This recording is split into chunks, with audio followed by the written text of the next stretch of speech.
Visa കാലാവധി കഴിഞ്ഞും നാട്ടിലേക്ക് തിരികെ പോകാതെ UK അടക്കമുള്ള രാഷ്ട്രങ്ങളിൽ ഓവർസ്റ്റേ ചെയ്യുന്ന നിരവധിയായുള്ള സ്റ്റുഡൻറ് വിസയിൽ പോയ അടക്കമുള്ള ആളുകളെക്കുറിച്ചുള്ള വാർത്ത നമ്മൾ രാവിലെ സംസാരിച്ചതാണ്.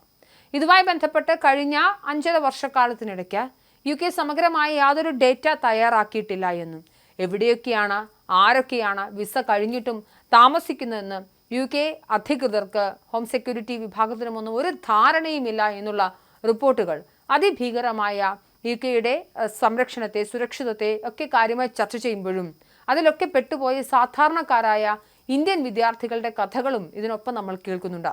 സ്കൈ ന്യൂസ് എന്ന വളരെ പ്രമാദമായ ഇംഗ്ലീഷ് പത്രം അതുമായി ബന്ധപ്പെട്ട് കൃത്യമായൊരു പഠനം നടത്തിയിട്ടുണ്ട്.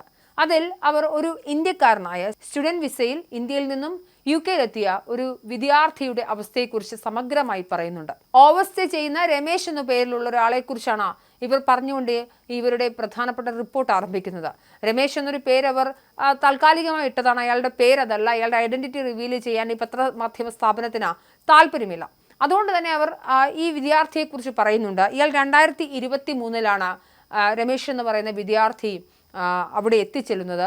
പക്ഷേ സ്റ്റുഡൻറ് വിസയിൽ എത്തിയിട്ടും തനിക്ക് പഠനം തുടരാനൊന്നും സാധിച്ചില്ല. പഠിക്കാൻ വേണ്ടിയല്ല ഇവിടുന്ന് ബഹുഭൂരിപക്ഷം വിദ്യാർത്ഥികളും പോകുന്നതെന്നും എങ്ങനെയെങ്കിലുമൊക്കെ സർട്ടിഫിക്കേഷൻ കഴിഞ്ഞതിന് ശേഷം എങ്ങനെയെങ്കിലുമൊക്കെ അവിടെ പിടിച്ചു നിൽക്കണം, എടുത്ത വീടൊക്കെ പണയം വെച്ചെടുത്ത വലിയൊരു ലോണുണ്ട്, അത് തീർക്കണം, ഏറ്റവും ഒടുക്കം എങ്ങനെയെങ്കിലുമൊക്കെ PR തരപ്പെടുത്തണം, അതിനിടയിൽ അവിടെ സെറ്റിൽ ആവാൻ നോക്കണം, കുറച്ച് പണം സമ്പാദിക്കണം എന്നതാണ് ആകെ തുകയിലെ ലക്ഷ്യം വെക്കുന്നത്. അതുകൊണ്ട് തന്നെ ഈ രമേശ് എന്ന് പറയുന്ന വിദ്യാർത്ഥി അങ്ങനെ 2023 അവിടേക്ക് എത്തിപ്പെടുന്നു. അതിനുശേഷം പഠനം തുടരാൻ സാധിക്കുന്നില്ല. എന്തോ ആക്സിഡന്റ് കേസുകൾ സംഭവിച്ചത് കൊണ്ടാണെന്നൊരു ന്യായീകരണം നടത്തുന്നുണ്ട്.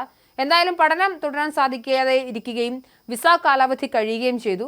അതിനുശേഷം അവിടെ പലയിടങ്ങളിലായി ക്യാഷ് ഇൻ ഹാൻഡ് വർക്ക്, അതായത് അക്കൗണ്ടിലേക്ക് ട്രാൻസ്ഫർ ചെയ്യാതെ കയ്യിൽ പണം കൊടുക്കുന്നത് പോലെയുള്ള ജോലികളിലാണ് ഇപ്പോൾ ഏർപ്പെട്ടുകൊണ്ടിരിക്കുന്നത്. 50 മണിക്കൂറൊക്കെ പണിയെടുത്താലും 50 പൗണ്ട് മാത്രം കിട്ടുന്ന രീതിയിലേക്കാണ് പണികളെന്നും അതൊക്കെ എല്ലായ്പ്പോഴും കിട്ടാറില്ല എന്നും മാത്രമല്ല ഗുരുദ്വാരകളെയാണ് പ്രധാനമായും ഭക്ഷണത്തിനും താമസത്തിനുമായി ആശ്രയിക്കുന്നതെന്നും രമേശ് പറയുന്നുണ്ട്.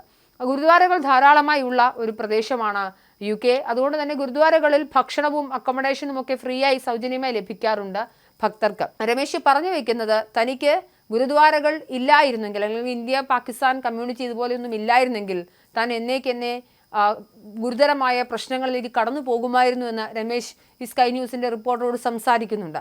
രമേശ് ഒരു ഉദാഹരണം മാത്രമാണ്. ഇതുപോലെ ധാരാളം വിദ്യാർത്ഥികൾ അവിടെ പെട്ടുകിടക്കുന്ന യാഥാർത്ഥ്യം നമ്മൾ മനസ്സിലാക്കേണ്ടതുണ്ട്.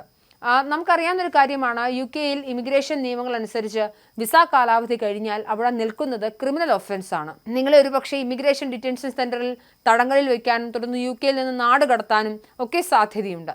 നിയമപരമായ കാരണങ്ങളില്ലാതെ കൂടുതൽ ദിവസം, എനിക്ക് തോന്നുന്നു 90 ദിവസത്തിൽ കൂടുതൽ രാജ്യത്ത് തങ്ങിയാൽ ഭാവിയിൽ UK-യിലേക്ക് തിരികെ പ്രവേശിക്കുന്നതിന് 1 മുതൽ 10 വർഷം വരെ വിലക്ക് നേരിടേണ്ടി വരും. ഇമിഗ്രേഷൻ നിയമങ്ങൾ ലംഘിക്കുന്നത് ഭാവിയിലെ വിസ അപേക്ഷകളെ, അതായത് UK-യിലേക്ക് ആയിക്കോട്ടെ മറ്റേതെങ്കിലും ഒരു രാജ്യത്തിലേക്ക് ആയിക്കോട്ടെ, നിങ്ങൾക്ക് ഭാവിയിൽ മറ്റേതെങ്കിലും ഒരു രാഷ്ട്രത്തിലേക്ക് പോകുന്നതിൽ നിന്നും വിലക്കുണ്ടാവാനുള്ള സാധ്യതകളുണ്ട്.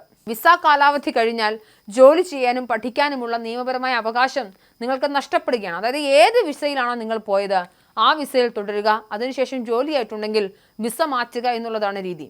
NHS ഹെൽത്ത് കെയർ പോലെയുള്ള പൊതുസേവനങ്ങൾ ലഭ്യമാകാതെ വരാനുള്ള സാധ്യതകളുണ്ട്. അടിയന്തര സാഹചര്യങ്ങളൊക്കെ വന്നാൽ സ്വാഭാവികമായും ആശുപത്രിയിൽ പോവുകയും ചികിത്സിക്കുകയും ഒക്കെ ചെയ്യാം.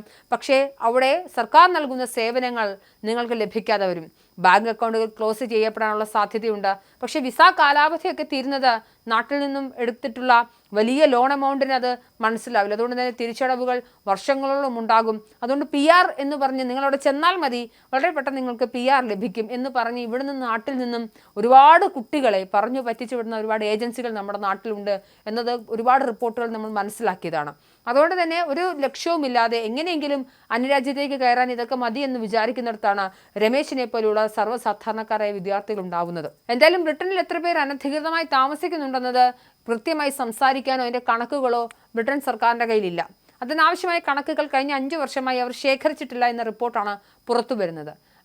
ബ്രിട്ടനിൽ കോവിഡിന് മുൻപ് ഇതുമായി ബന്ധപ്പെട്ട സാങ്കേതിക രീതികൾ ഉണ്ടായിരുന്നുവെന്നും എന്നാൽ കോവിഡ് അനന്തരം അതിന് സാധിക്കാതെ വരികയും ബ്രിട്ടൻ ചുറ്റുമതിലുകളില്ലാത്ത ഒരു സുരക്ഷിതമേ അല്ലാത്ത ഒരു രാഷ്ട്രമായി മാറിയെന്നുമുള്ള വലിയൊരു ആക്ഷേപം നിലനിൽക്കുന്നുണ്ട്. അതുകൊണ്ട് ഇത്തരത്തിലുള്ള റിപ്പോർട്ടുകൾ വരുമ്പോൾ നമ്മൾ മനസ്സിലാക്കേണ്ട ഒരു കാര്യം, ഇനിയും ഇത്തരത്തിലുള്ള പ്രശ്നങ്ങൾ അതിഗുരുതരമായി വരുന്ന സാഹചര്യത്തിൽ സർക്കാർ ഈ ഓവർസ്റ്റേ ചെയ്യുന്ന, അതായത് വിസ കാലാവധി കഴിഞ്ഞിട്ടും അവിടെ ഇല്ലീഗലായി നിൽക്കുന്ന ആളുകൾക്ക് മേൽ കടുത്ത നിയന്ത്രണങ്ങളും അല്ലെങ്കിൽ നിയമപരമായ മറ്റ് രീതിയിലേക്ക് അവർ കടക്കാനുള്ള സാധ്യതകളുണ്ട്.